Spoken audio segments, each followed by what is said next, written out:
Sis nga iyo didi, waray problema kay daan hataas ang saksakan. So adto lang ga kan Jeric didto. Well anyway, sige la ipapabalhin ko na la adto kan kuan. Papabalhin ko na la kan Alvin, makani man hiya buwas pag layout.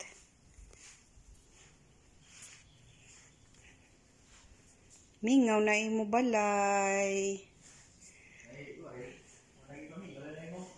Oo, mimingaw to niya at iya balay syempre.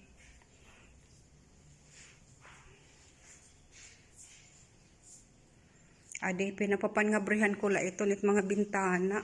Kay, para makaka-aire. Mahamot gadhiya kay, may nagbutang nala ako hadi, oh. Room fresh.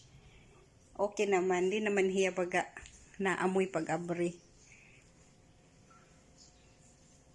Di pa tapos panlimpyo tilyet adto na mahaw anay, mabalik adto.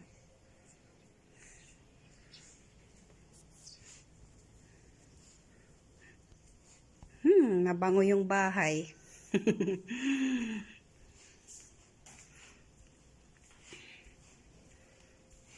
Adiman ang mahamot sis iton. Dani ko to ginabrihan.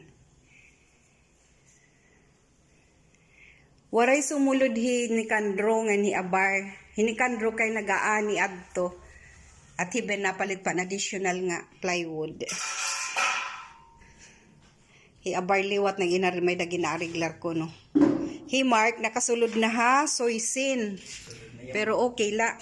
At least adto permanent adto didto, I mean kontrata. Ini, di pa magsisiling sis ha kay hulatong ko hi Alvin magli-layout ini hit mga saksakan. Oo. So kun ito dida amoy TV. Adi man first panel. Kung imo plano ang lamisa, adi ka didit ika 1, 2, 3. Adi kat ikatulo. Ikatulo nga pusti para division han imo kanan nga tunahan gym. Amo tiya dida ikatulo nga pusti. Adi didi. Uy, diliwat itiin, ito nga. Pero dako na yung durot area nga kakaunan hit ka ng gym.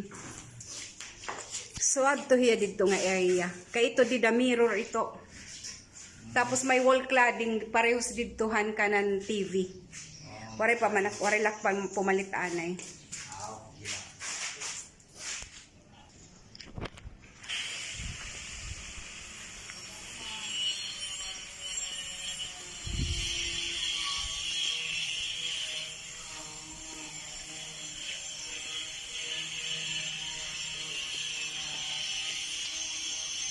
Namutan ka taas ang iya wall.